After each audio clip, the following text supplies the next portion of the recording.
She called me just the babysitter, so I vanished and let her world collapse. She begged me to come back. I didn't.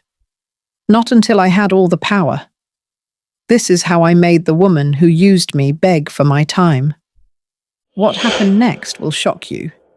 But before we continue, hit that subscribe button for more stories like this. It was a Tuesday, I think, one of those grey-laced afternoons where the sky forgets what colour is, and the house smelled faintly of bleach and reheated soup. She stood by the doorway in heels too expensive for where she claimed to shop, scrolling on her phone with the same hand that once passed me her baby without so much as eye contact. "You're just the babysitter," she said, not cruelly, not loudly, but with a disinterested precision that made the words cut cleaner than if she'd screamed them, like a paper cut from a page you once loved. I remember I was holding her youngest at the time, the one who still had trouble saying his S's and liked to fall asleep wrapped in my scarf because it smelled like cinnamon. My arms stiffened, but my face didn't flinch. I'd learned that from her, how to keep a mask smooth when something underneath buckled. Those 4 words weren't new in meaning, but new in voice, because hearing them aloud from her lips made every sacrifice I'd made unspool behind my eyes, like the end of a ribbon finally let go. I thought of the Christmas mornings I spent on her rug, so her kids could open gifts on time while she nursed hangovers behind closed doors. I thought of the school meetings I attended as an aunt, because she forgot again, of the sick days I used to care for children who weren't mine, of the tears I wiped and the stories I listened to, sitting at the edge of beds that should have belonged to mothers. I wasn't just the babysitter. I was the witness, the patchwork, the silence that kept everything from falling apart. But in that moment, I became something else, unseen, like wallpaper that had started to peel, but no one bothered to press back. She turned away quickly, not knowing what she'd ignited in me, not caring. And I stood there, still holding her child, whose breath smelled like apples and trust, feeling the tectonic shift of something inside me breaking, but not into pieces, into plans. Because there are moments, quiet and seemingly forgettable, that end up defining the rest of your life. And for me, it wasn't a scream or a betrayal. It was a sentence spoken between emails. I tucked it into the pocket of my mind like a seed, not yet knowing how long it would take to bloom into vengeance. But that day, I stopped being her helper and started becoming her reckoning. She never understood what it meant to be truly watched, how someone quiet, someone in the background, absorbs more truth than anyone standing in the spotlight ever could. I was there when her daughter lost her first tooth and panicked at the blood, when I held her trembling little hand and told her it was proof she was growing strong. I was there when her son's fever spiked past reason and she was unreachable at a vineyard 3 hours away, phone dead, husband away, her voice cheerful when she finally called back, asking, "Did you manage okay?" Like I wasn't soaked in sweat from cradling a sick child through the night. I remembered the afternoons she came home with lipstick smudged not in the shade she left with, tossing her heels by the door and asking me not to mention anything to her husband, if he ever asks. I remembered the sound of their arguments, muffled but sharp, like broken glass under carpet, words like failure, custody, mistake. She forgot that the babysitter often stood closer than even her own family, the fly on the wall she never imagined would one day move. She forgot how many of her passwords she'd said aloud while frustrated, how often she left documents half-printed and half-shredded, how much she muttered when she thought the kids were asleep. I was the one who picked up the scattered pieces of her life each day and put them quietly back where they belonged, never asking questions, never holding it against her. Until she called me just the babysitter. That word cracked something open, and everything I'd once quietly filed away came rushing back with terrifying clarity. I remembered the receipts, the texts she asked me to delete from her daughter's tablet, the times she forgot she was being watched while spilling wine and secrets on the phone. I remembered it all, every unkind word muttered when she thought I was out of earshot, every favour turned obligation, every moment she flaked on her own children while I held their hurt like it was my own. She'd lived like there was no ledger, like my silence was permanent and my presence incidental. But I had seen too much, and the human mind, when wounded, becomes an archive. I wasn't keeping score then, but I was now. And the list grew by the hour, every memory no longer a scar, but a sharpened blade. She forgot I was there for all of it, and that meant I had all the pieces to take her apart. There's a certain kind of power that comes from being unpaid, not the righteous, noble kind they write about in memoirs, but the buried, brittle kind that lives under your tongue, like a splinter you've learned to press against when you need reminding. She never officially employed me. No W-2, no signed agreement, no security. Just the unspoken understanding that I'd always be there, because I had nowhere better to be, and she had always made sure I knew it. "It's just temporary," she'd said once, after a full summer of 16-hour days and no weekends. "Once things settle down, we'll sort it properly." But things never settled, and nothing was ever sorted. I was convenient, like the thermostat or the garbage bin, used, relied on, unnoticed. She loved to joke to her friends.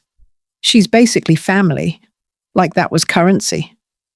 But family doesn't clock in before sunrise or skip holidays with their own blood to watch yours blow out candles and fight over cake. She dangled crumbs of praise, a latte here, a spa gift card there, tokens to keep me docile. And for a while, it worked. I told myself loyalty would be repaid in trust, that love, even the lopsided kind, eventually counts for something. But what she didn't realize is that unpaid doesn't mean unprotected. It just means unrecorded. And things unrecorded are harder to trace when they begin to burn. She left no contracts to bind me, no HR to appeal to, no legal paper trail to chase. And while that may have made her feel invincible, it made me free. Free to walk away without notice, to act without warning, to build without limits. The woman she thought she controlled had no leash, and the woman with no leash learns how to run without being followed. I began to watch her differently, not like a caregiver, but like a strategist. I saw the cracks she plastered over, the lies she dressed in designer coats. I realized that she wasn't untouchable, just unchallenged. And that kind of arrogance always breeds oversight. She had built her little kingdom on the backs of the underpaid and overtrusted, forgetting that what you don't pay for doesn't stay loyal. It stays watching. And when it finally stands up, it doesn't ask for what it's owed. It takes it. She thought keeping me unofficial kept her safe. What she didn't know was that being off the books made me the only player she couldn't track, and that was going to cost her. It didn't begin with cruelty, not outright. Not in the way people expect when they hear revenge. It started with favors, small ones at first, handed out like crumbs to keep me following the trail. "Can you stay an hour longer?" she'd ask, with a tired smile and half a promise of gratitude. "Would you mind picking them up from school? Traffic's awful." Or, "Can you take over bath time? I have a headache and a meeting." These weren't demands, not then, just suggestions, sweetened with manipulation and wrapped in faux affection. And I said yes, every time. Because in the beginning, I believed I was being helpful.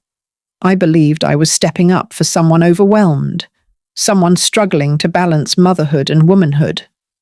I told myself I was filling in the gaps, being the village it takes to raise a child. But over time, the favors hardened into routine, and the requests lost their question marks. "You'll be here Saturday, right? They like it when you put them to bed, so just do it." I left a list.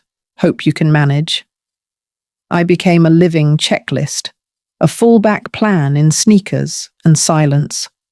My life began to shrink around her schedule, her whims, her emergencies that never really were. And each time I gave more, she offered less appreciation, less kindness, less recognition. Until one day, I realized she didn't even say thank you anymore.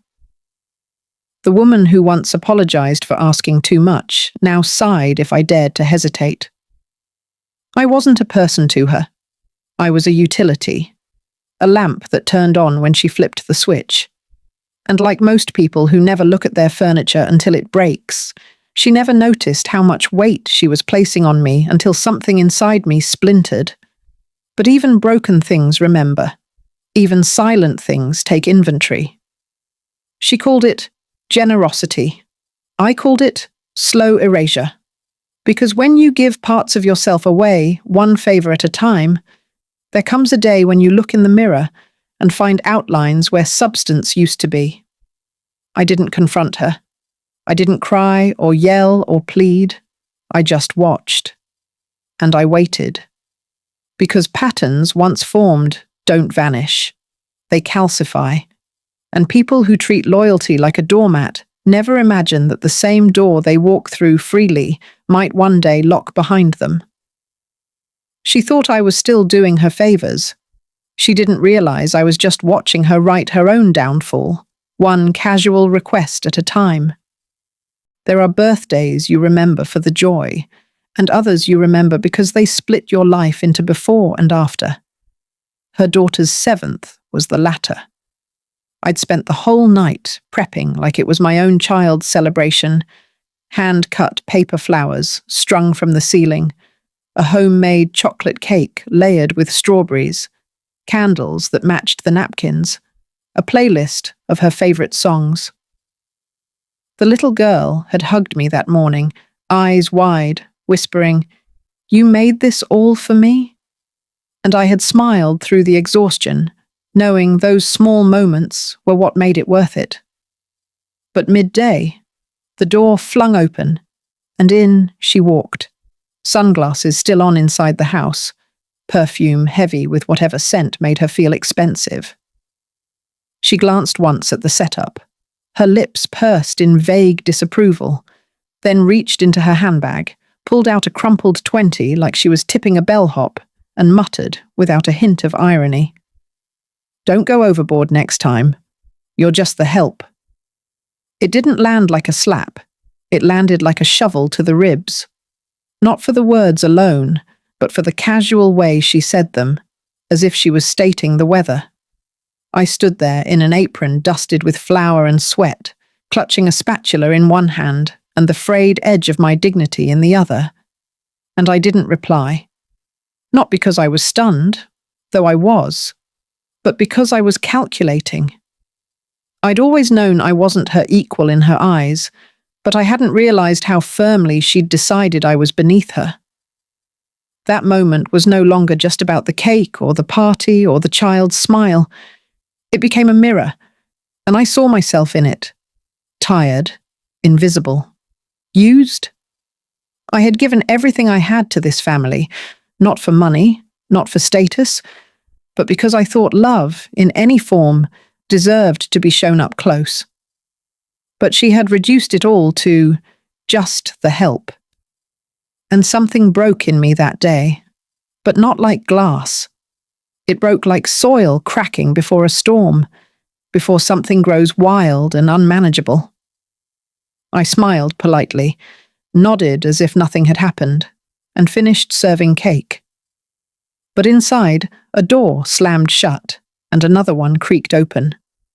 She wouldn't see the difference until much later. But that was the day I stopped being grateful and started being ready.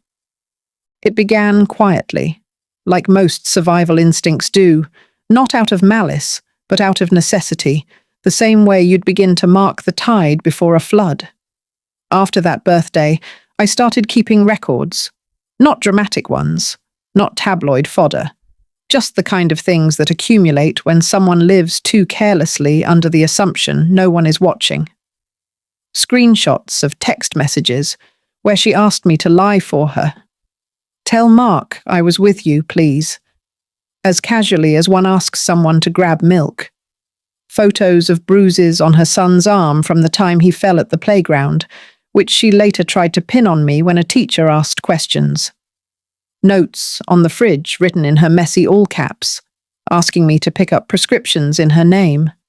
Medications I wasn't legally allowed to collect.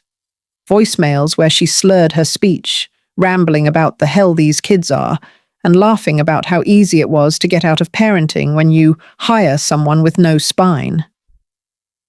I didn't plan to use them, not at first. It wasn't revenge I was collecting. It was insurance. Because something inside me had shifted. A voice I'd spent years silencing had begun to speak up, whispering, "She's dangerous." Not in the way people picture danger, not with fists or fury, but with neglect, with manipulation, with the kind of selfishness that ruins quietly. And I realized, if anything ever truly went wrong, if something happened to those kids, if she turned on me harder than she already had, I would have nothing but my word. And my word, she'd already made clear, meant nothing to her.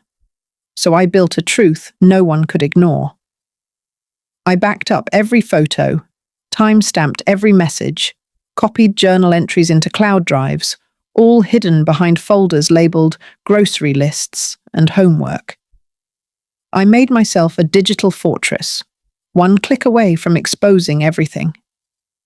At night, while the house slept, I'd sit at the kitchen table lit only by the fridge light and write down what happened that day. What she said, what she didn't say, how the kids looked when she brushed past them like they were in her way. It wasn't about bitterness. It was about preparation. Because if you live under someone else's roof, follow their rules, carry their secrets, you learn eventually that silence is a trap. And I had no intention of being caught inside it forever. I wasn't planning revenge. Not yet. I was just gathering the storm. There's something dangerous about a woman who thinks no one is paying attention, who lives her life like the truth is just another thing she can tuck behind a filter or bury beneath a designer handbag. She thought I was too busy wiping peanut butter off countertops to notice the panic in her voice when she took late-night calls in the laundry room, whispering about interest rates and keeping this between us. She thought my earbuds meant I wasn't listening, or that I didn't know how to read the signs. A purse that disappeared for 2 weeks and returned with pawnshop tags still tucked inside, jewelry missing, wine bottles multiplying in the recycling bin like secrets no one was supposed to count. There were affairs, yes. Smudged lipstick that didn't match her outfit. Business trips that ended in perfume-drenched guilt. Strange men leaving too early on Saturdays. But the deeper rot was in the silence, the way her hands trembled when she paid the gardener in cash she had to borrow from her 10-year-old's piggy bank, the way she stared too long at prescription bottles like they held more than pills. I knew about the hidden accounts, the loans taken out under her husband's name, the unopened mail she stuffed behind the microwave like the paper wouldn't matter if she didn't look at it. I wasn't snooping. I was surviving. Because one day I knew she'd blame it all on someone. And people like me, women who are just something, are always the easiest target. But what she never understood is that silence doesn't mean ignorance, and kindness doesn't mean blindness. I watched, I listened, I remembered. And eventually, I stopped pretending not to. I'd walk past her whispering in the pantry and meet her eyes, not with accusation, but awareness. I'd hand her the mail she tried to hide with just enough pause to let her know I saw the unpaid bills. I stopped making it easy for her to lie, and in doing so, started making it impossible for her to feel safe. She had no idea how many of her messes I'd cleaned before she even noticed, and she had no idea I'd stopped cleaning them. The weight of her secrets didn't scare me anymore. They empowered me. Because there's nothing more dangerous than a woman who knows what you've hidden and no longer needs your approval to speak. And one day soon, I would. She walked through life like a curated photo, every angle carefully chosen, every blemish blurred into oblivion. Her power wasn't built on truth. It was constructed from perception, stacked high like champagne flutes at a party where no one dares breathe too hard. She needed to be seen a certain way, the perfect mom with Pinterest-level birthday parties, the glowing wife who baked from scratch and jogged in designer leggings, the woman who could balance a Chardonnay in one hand and her child's future in the other. But I knew better. I knew that perfection was a costume she wore too long, one that pinched at the seams and made her skin itch by nightfall. I saw her smear makeup under her eyes, frantic to cover sleepless nights spent pacing over unpaid bills. I saw her post-filtered family portraits 10 minutes after screaming at her daughter for breathing too loud. I watched her chase admiration like oxygen, terrified that if the applause stopped, she'd suffocate in the silence. And once I knew that, once I truly understood what she feared most, I realized I didn't have to raise my voice or lift a finger to shake her. I just had to threaten the mirror she prayed to. She didn't care about love. She cared about likes. She didn't need connection. She needed compliments. Her world was built on comments like, "You're amazing. I don't know how you do it." And it was balanced on the brittle pedestal of admiration from people who didn't really know her. But I did. And that made me dangerous. Because I didn't have to expose her. I just had to make her feel like I might. A glance at the wrong moment. A pause when someone mentioned her name. A soft, knowing smile when she snapped at the kids in public. These things didn't leave marks, but they left panic. She'd look at me differently after that, trying to read what I was thinking, what I might say. She once pulled me aside, laughing nervously, and said, "You know too much about me," like it was a joke. I didn't laugh. And she never said it again. Because once you know someone's weakness, you don't need to exploit it loudly. You just let them hear the ticking of the clock, wondering if you're the one who set it. And every second of silence becomes a threat. Every unspoken truth becomes a leash they tighten around their own neck. The morning I left, the sky was pale and empty, like it hadn't made up its mind whether to rain or shine, and I mirrored it perfectly. Quiet, unannounced, withholding. I didn't leave a note. I didn't send a text or leave folded laundry on the edge of the couch like I always did. I simply slipped out of her life like breath from a cold window. And in that silence, something louder than any confrontation began to echo. The first signs were subtle. School bags left unzipped, forgotten dance lessons, half-packed lunches that didn't make it past the front door. The children noticed first. "Where's she gone?" her daughter asked. And when the answer came back, stiff and evasive, she asked again, louder this time, as if repetition might make the lie sound less hollow. Her son cried when she brushed his hair too hard, and she snapped in a tone he wasn't used to hearing. Then came the teachers' calls, concerned about missed meetings and unsigned forms. Then the neighbours, who started offering help in ways that sounded more like pity. She tried to keep up appearances, posting throwbacks with cheery captions and filtered smiles, but the present kept slipping through the cracks, the dishes piling up, the forgotten dentist appointments, the voicemail box that stayed full for weeks. And underneath it all, she was unraveling. I wasn't there to pick up the toys before guests arrived, or to restock the fridge with the specific oat milk her daughter liked, or to whisper calming words when her son refused to sleep. The rhythm of the house, once invisible but reliable, had fallen apart. She had built her life on the assumption that someone else was holding the net.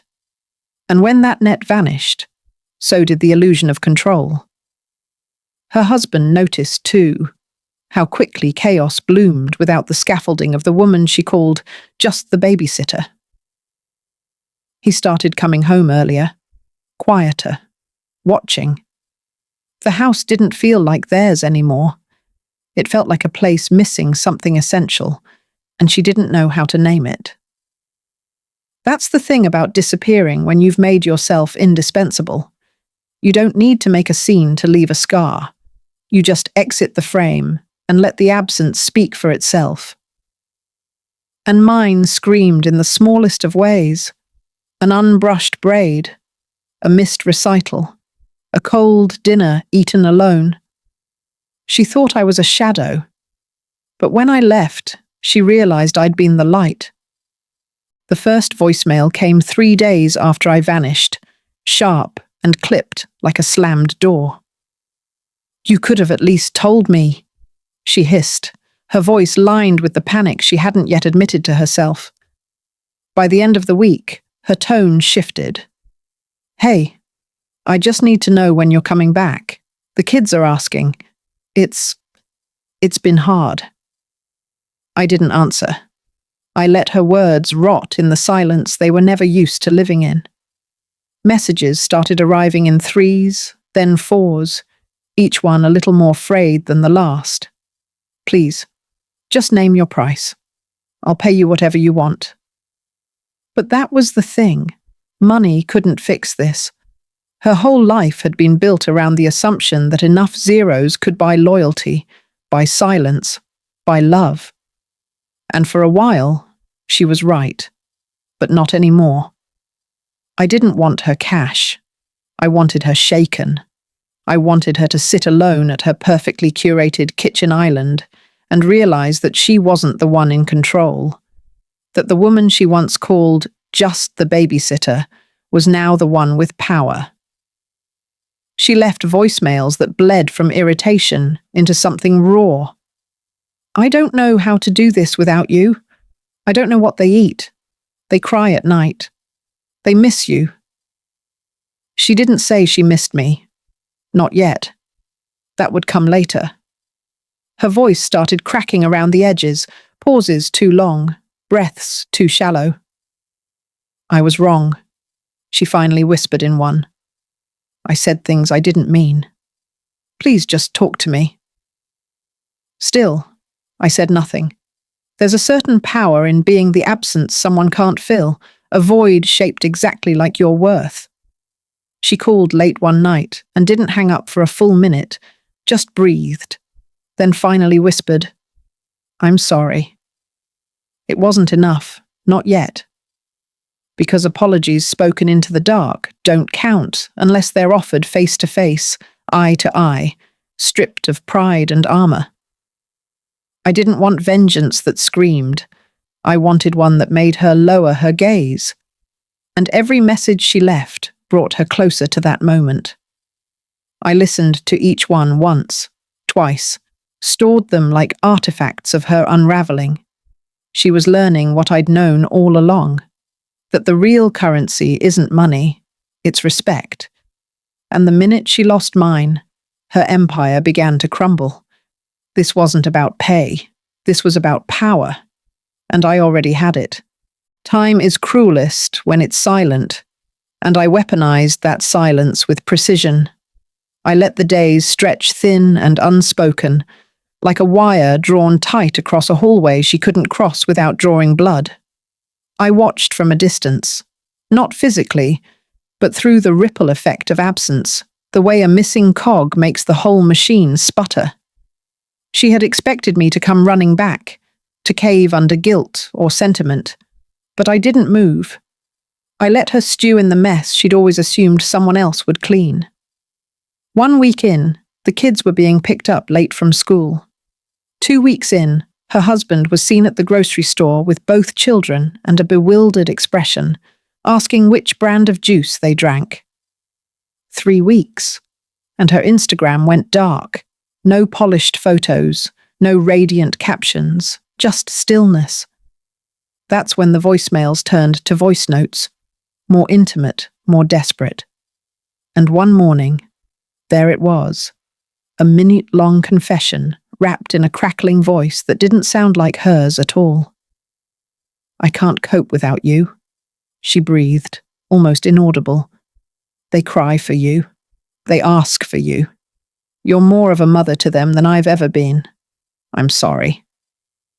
No excuses, no spin, just the soft wreckage of a woman who had finally come face to face with the hollowness she'd ignored for years. I didn't reply. I simply saved the message, labeled, time-stamped, archived. Proof that the pedestal she stood on had never been real, and that the hands she once dismissed were the ones that had held everything together.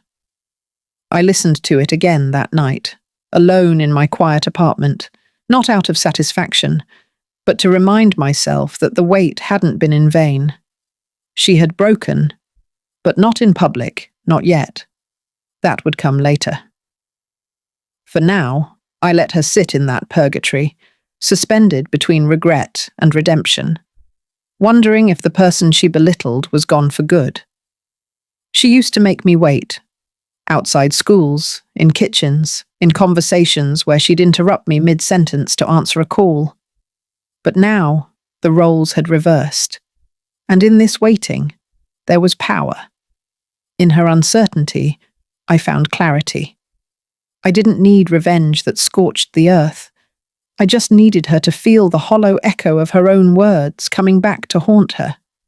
And when she finally looked me in the eye again, she'd know. Some absences are louder than any scream. I returned on a Sunday, unannounced but not unexpected, like a ghost finally deciding to step out of the attic and into the living room. The door creaked open slower than it used to, and there she stood, framed by the wreckage of her own undoing. Mascara melted into the hollows beneath her eyes, robe askew, voice brittle from nights spent bargaining with silence. Behind her, the house was a far cry from its usual showroom shine. Toys were scattered like landmines across the floor.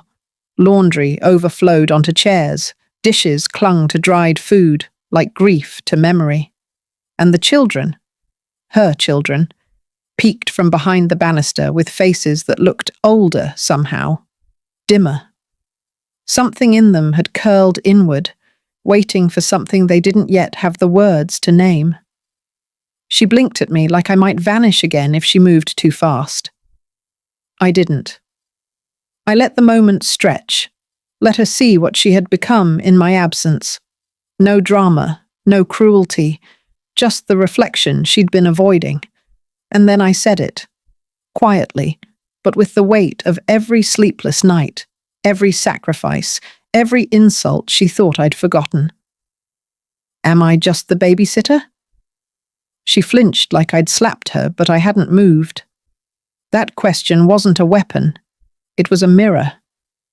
She opened her mouth to speak, but nothing came out, only the soft gasp of someone who knows the truth has arrived and there's no escape hatch. I wasn't there for revenge, not exactly. I didn't want to see her broken. I wanted her awake. I wanted her to feel the shape of what she'd lost, not because it was gone, but because she'd never truly seen it when it was there.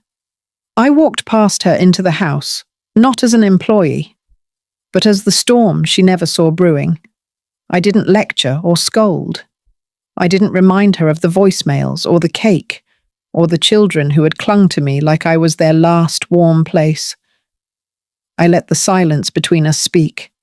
I knelt down, hugged the kids, felt them breathe easier in my arms, and when I stood back up, she was crying, but not for pity, for recognition. Because in that moment, she finally saw what she'd tried to shrink, the woman who had held her entire world together.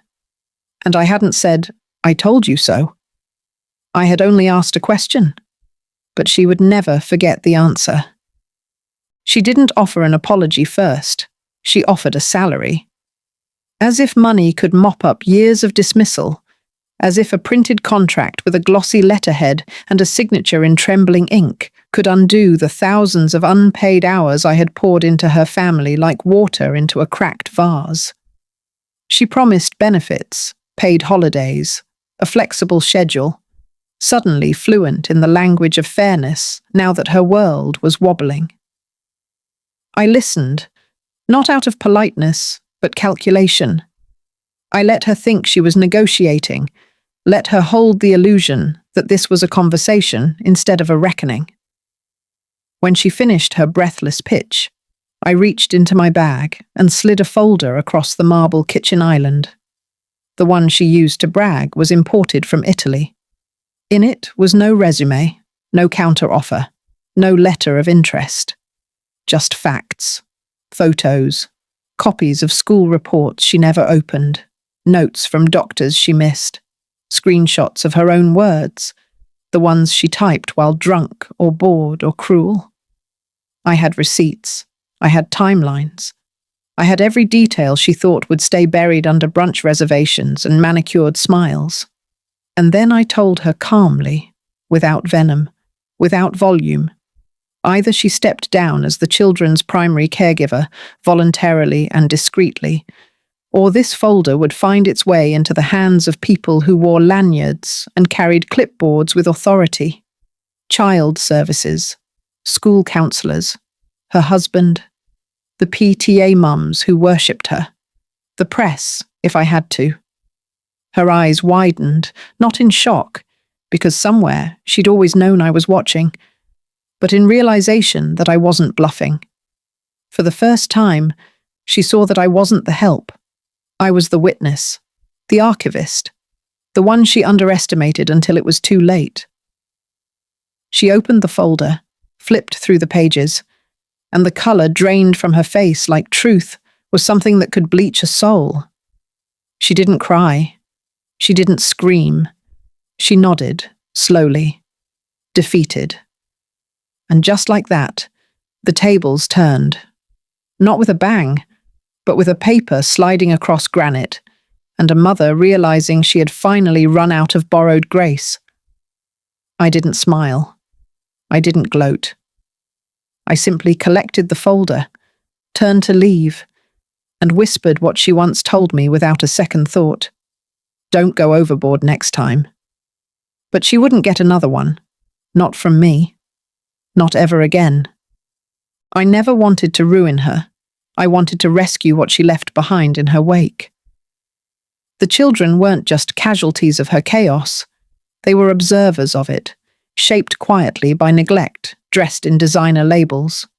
They deserved mornings without tension, nights without whispered arguments bleeding through thin walls. They deserved lunches that weren't last-minute throwaways, teachers who didn't send home concerned notes, and caretakers who didn't look through them like clutter. So I took my power and did what she never could.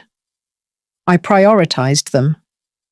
I contacted their teachers and smoothed over the absences, found scholarship programs that valued consistency over income brackets, and enrolled them in a school where their questions would be met with patience and not the dull thud of distraction.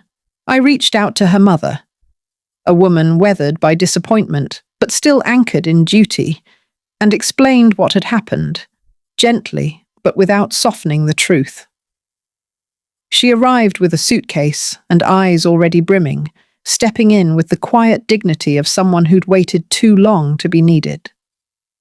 Then, when the house had some semblance of stability again, I sat across from the man she called her husband, shoulders slumped, shirt wrinkled, eyes full of the kind of guilt that only comes from years of willful ignorance. I didn't shout or accuse. I simply handed him the folder, the same one I'd used to force her hand. He flipped through it slowly, the way someone reads a diagnosis they feared but never confirmed. And when he finished, He didn't argue. He just cried. And then he thanked me, not with grandeur, but with a trembling hand that reached across the table and gripped mine like I'd saved a life. Because I had. Not hers, maybe, but theirs. And that was what mattered. I made it clear I wasn't staying.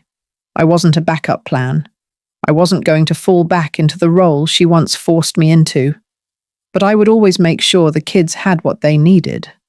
That they felt seen. That someone was keeping watch. I didn't need revenge anymore. What I had was justice.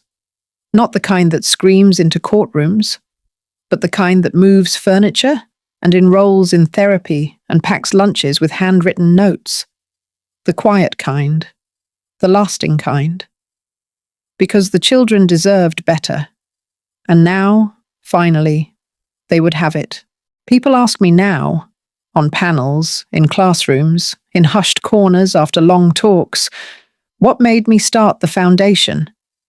What made me dedicate my life to standing up for women like the one I used to be, the ones who clean up quietly, who hold entire households together without ever being named. And sometimes I tell them a story about a birthday party, a voicemail, a door that closed and never opened the same way again. But more often, I just smile and say, someone once called me just the babysitter. It lands differently now, not like it used to, sharp and shaming, but like an echo I've outrun. Today, I run an organization that helps underpaid caregivers secure rights, legal aid, and real wages. We teach them how to write contracts, how to say no without fear, how to recognize the slow erosion of worth when you give and someone calls it enough. I speak in schools, in shelters, in union halls. I've stood before rooms of tired women and told them they are not invisible. That being relied upon isn't the same as being respected.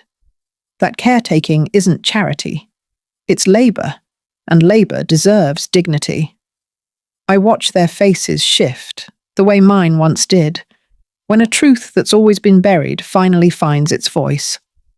I get handwritten letters from former nannies, teachers, aides, women who once believed they had to stay silent to be safe. Now they advocate. Now they leave. Now they rise. And on days when the work feels too heavy, when the stories I hear weigh down my chest, I remember those two children. The ones who once reached for me instead of their mother, who asked if I was coming back. And I think of how their laughter sounds now, fuller, freer. I wasn't their mother, but I mothered. I wasn't paid, but I gave value. I wasn't seen, but I watched everything. And now I'm not asking for thanks. I'm making sure no one like me ever has to, because I was never just the babysitter. I was the witness, the backbone, the mirror she avoided, the woman who saw too much and finally decided to stop shrinking. I was the voice at the end of the line she once ignored. And now I'm the one they call when everything falls apart. Funny, isn't it? How sometimes the help becomes the hero.